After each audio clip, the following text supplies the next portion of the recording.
ഈ ടീച്ചർമാരൊക്കെ ഒരടിക്ക് പകരം രണ്ടടി കൂടുതൽ തന്നെ അടിക്കും. എന്തിനാണെന്നറിയോ? അത്രയും വലിയ സ്പീച്ച് അത്രയും പെർഫെക്റ്റ് ആയിട്ട് ഒരു തെറ്റില്ലാണ്ട് നിന്നോട് പറയാൻ പറ്റുമെങ്കിൽ എന്തുകൊണ്ട് ഇത് നിനക്ക് പഠിക്കാൻ പറ്റൂല എന്ന്. പഠിക്കാനൊന്നും അത്ര മിടുക്കുണ്ടാവില്ല, പക്ഷേ നമുക്ക് ഇഷ്ടമുള്ള ഒരു കാര്യമാണെന്നുണ്ടെങ്കിൽ അത് എത്ര എഫേർട്ട് ഇട്ടാണെങ്കിലും വളരെ പെർഫെക്റ്റ് ആയിട്ട് ചെയ്തു തീർക്കാം. എൻ്റെ ലൈഫിലും അതേപോലത്തെ ഒരു ഇൻസിഡന്റ് നടന്നിട്ടുണ്ട് കേട്ടോ. ഞാൻ ചെറുപ്പം മുതലേ പ്രസംഗിക്കാൻ എനിക്ക് നല്ല ഇഷ്ടമാണ്. ഞാൻ എത്ര എഫേർട്ട് ഇട്ടിട്ടാണെങ്കിലും പ്രസംഗം എന്ന് പറയുന്ന ഒരു സംഭവമാണെങ്കിൽ ഞാനത് നല്ല പെർഫെക്റ്റ് ആയിട്ട് തന്നെ ചെയ്യാൻ ശ്രമിക്കും. അങ്ങനെ ഇരിക്കും. ഞാൻ 10ാം ക്ലാസ്സിൽ വരുമ്പോൾ ഒരു സ്വാതന്ത്ര്യദിനോ അല്ലെങ്കിൽ അങ്ങനെയുള്ള ഏതോ ഒരു സംഭവമാണ്. ആ ഒരു സംഭവത്തിന് വലിയൊരു 3-4 പേജുള്ള ഒരു സ്പീച്ച് ഞാൻ കാണാണ്ട് പഠിച്ച് ഞാൻ പ്രസംഗിക്കുകയാണ്. വളരെ പെർഫെക്റ്റ് ആയിട്ട് മത്സരിച്ച് ആ ഒരു കോമ്പറ്റീഷനിൽ എനിക്ക് ഫസ്റ്റ് കിട്ടുകയാണ് കേട്ടോ. അപ്പം ഫസ്റ്റ് കിട്ടുന്ന സമയത്ത് എന്താ വിറ്റെന്ന് വെച്ചാൽ അന്നത്തെ ആ ഒരു സമയത്ത് സോഷ്യലാണല്ലോ ഹിസ്റ്ററി ഒക്കെ ആയിട്ടുണ്ടാവുന്നത്. അപ്പോൾ ഈ സോഷ്യലിനൊന്നും എനിക്കധികം മാർക്ക് ഉണ്ടാവില്ല. 10ാം ക്ലാസ് ആണ്, പബ്ലിക് എക്സാം ആണ്.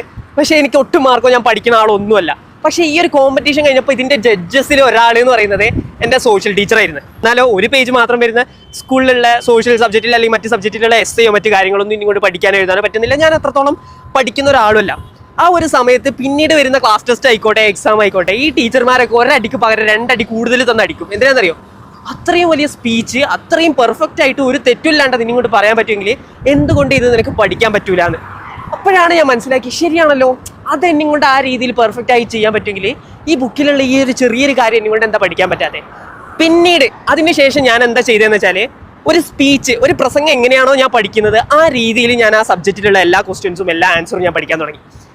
ഇതിൻ്റെ ആഫ്റ്റർ എഫക്റ്റ് എന്ന് പറയുകയാണെങ്കിൽ ഏറ്റവും ലാസ്റ്റ് സംഭവിച്ചെന്താണെന്ന് വെച്ചാൽ എനിക്ക് 10th അധികം മാർക്കൊന്നുമില്ല, ഏകദേശം ഒരു 75% മാർക്കുള്ളൂ. പക്ഷേ ഈ സോഷ്യൽ സയൻസ് എന്ന് പറയുന്ന സബ്ജക്റ്റിന് എനിക്ക് 100-ൽ 100 ഉണ്ടായിരുന്നു. കാരണം ഞാനത് കൂടുതൽ പഠിച്ചുകൊണ്ടിരുന്നത് ഒരു സ്പീച്ച് എങ്ങനെയാണോ ആ ഒരു രീതിക്കായിരുന്നു ഞാൻ പഠിച്ചിട്ടുണ്ടായിരുന്നത്. സോ കാരണം എനിക്കതിൽ ഇൻട്രസ്റ്റ് ഉണ്ടായിരുന്നു. സോ ആ ഒരു ഇൻട്രസ്റ്റ് ഞാൻ ആ ഒരു സബ്ജക്റ്റിൽ ആ ഒരു പോർഷനിൽ എടുത്തിട്ട് എഫേർട്ട് ഇട്ടുകൊണ്ട് എനിക്ക് പെട്ടെന്ന് പഠിക്കാനും പറ്റി. ഞാൻ പഠിച്ച കാര്യങ്ങളൊന്നും തന്നെ അത്ര പെട്ടെന്ന് മറക്കുകയൊന്നും ചെയ്തിട്ടുണ്ടായിരുന്നില്ല. സോ നമ്മളെ ലൈഫിലോ അല്ലെങ്കിൽ നമ്മളുടെ കൂട്ടത്തിലോ ഫാമിലിയിലോ ഫ്രണ്ട്സ് സർക്കിളിലോ ആരെങ്കിലുമൊക്കെ ഇത്തരത്തിൽ പഠിക്കാനോ അല്ലെങ്കിൽ ഒരു കാര്യത്തിൽ എഫേർട്ട് ഇട്ട് റിസൾട്ട് കിട്ടാത്ത ആളാണെന്നുണ്ടെങ്കിൽ നമ്മൾക്ക് ഏത് കാര്യത്തിലാണ് ഇൻട്രസ്റ്റ് ഉള്ളത് ആ ഒരു മെത്തേഡിലോട്ട് അത് കൺവേർട്ട് ചെയ്യുക, നമ്മൾ എഫേർട്ട് ഇടുക, നമ്മൾ ചെയ്യുക, പെർഫെക്റ്റ് ആയിട്ട് തന്നെ അതിൻ്റെ റിസൾട്ട് കിട്ടും.